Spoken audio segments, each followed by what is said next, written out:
Next job is reinforcing. We've got 17 10mm lengths of rebar. Should be a simple job today, so we've just got to cut them to size, lay them in a grid and tie them together.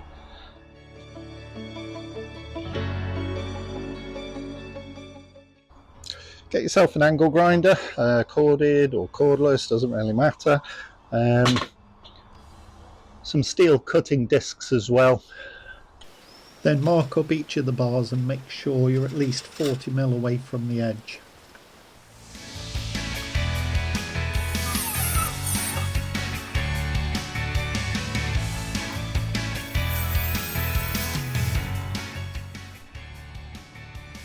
Don't waste these leftovers. There are a few sort of medium-sized ones. What we'll do is we'll throw those in the mix and just fill in any areas where we think a little extra reinforcement will be useful.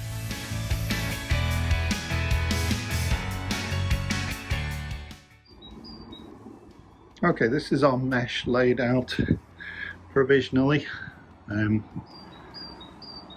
I say, 10mm rebar. This is overkill, but if we do ever get hit by a nuclear weapon, we can always go and hide under here. Next, we need to tie all the rebar together. So for that, we need some annealed wire cut into little pieces. About this size should do. I normally bend them round, get some pliers, twist them a couple of times, try and make them as tight as you possibly can. It's not the end of the world if they wiggle a tiny bit. The main thing is trying to keep the whole structure in place whilst you're pouring the concrete. Right, that's all the rebar tied together. You can see it's complete overkill. 10mm rebar. We've got extra reinforcing on the front here where we just span the gap. I imagine the concrete alone or little rebar would work fine, but I had it, may as well use it. I've got no other use for it, so in it goes.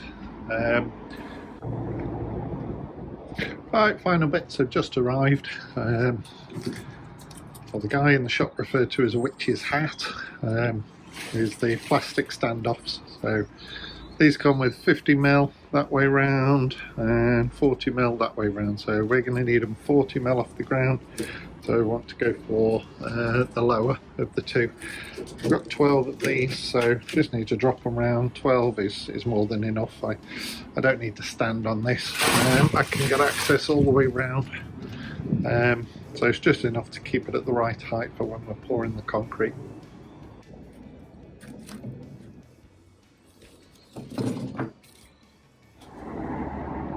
If you're wondering why there's a table there, that's because it's decided to rain, so I don't want this formwork to get wet, even though we're under cover here under the gazebo, but the rain can still come in from the sides. So I'll put the table in the middle just to make like a tent, so all the water will run off, because essentially what we made here is a giant swimming pool, or a very shallow swimming pool, but it will fill up with water.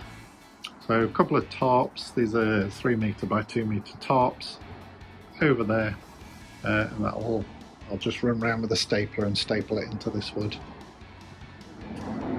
Now we're just waiting for the sand and cement delivery, and then a nice clear day, hopefully the rain will stop, we can start and do the concrete pour. By my calculations it should be 11 batches of concrete to mix in the mixer, and pour that in and level it off. Straightforward job, hopefully. Catch you on the next one.